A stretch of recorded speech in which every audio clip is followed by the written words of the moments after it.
Once upon a time, in the heart of the old Oyo kingdom, there lived a woman named Ajoke. Her beauty was the talk of 7 villages, and her waist swayed like the tall raffia palms in the wind. But Ajoke had one problem: she was as lazy as a lizard in the noonday sun. She refused to fetch water, pound yam, sweep the compound, or even boil pepper for stew. She would rather spend the entire day oiling her skin and plaiting her hair.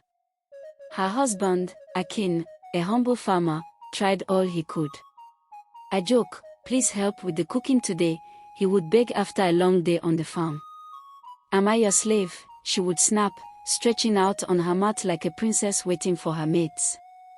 Neighbors shook their heads. Elders warned Akin. Even the town crier mentioned them in his evening songs.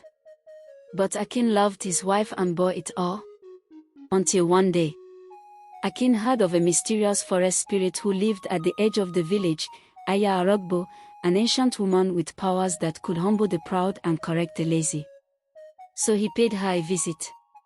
"Aya Arogbo," he greeted. "My wife is beautiful, but her hands are allergic to work." The old woman smiled, revealing teeth like cowries. "Leave her to me." That evening, Ajoke was alone at home when a strange-looking woman knocked on the door. Her wrapper was faded, her back bent, and her voice cracked like dry leaves. "Good evening, my daughter. I'm looking for water to drink," she croaked. "Go to the stream," Ajoke replied, not even glancing up. The old woman nodded and walked away. The next morning, when Ajoke opened her eyes, she found herself not on a bamboo bed but in the middle of a strange, smoky compound with goats and chickens running around. Her fancy clothes were gone, replaced by an old wrapper. She heard a voice, "Good morning, lazy one. Welcome to your new home." Ajoke looked around. No one was there. Then a broom flew into her hands. "Sweep!" she screamed. But her legs moved on their own. Then a pestle landed in her arms. "Pound yam." Her hands obeyed. From morning till night, Ajoke worked like never before. She washed, cooked, fetched water, and even weeded a farm. The spirit of Aya Arogbo would not let her rest. For 3 days and 3 nights, she labored.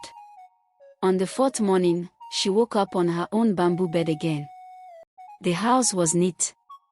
Her husband sat quietly, watching her. Ajoke looked at her hands, blistered, worn, and strong. Something had changed. Without a word, she stood up, swept the compound, washed the plates, and pounded yam with so much energy that the mortar danced. From that day forward, Ajoke became known not just for her beauty but for her hard-working hands.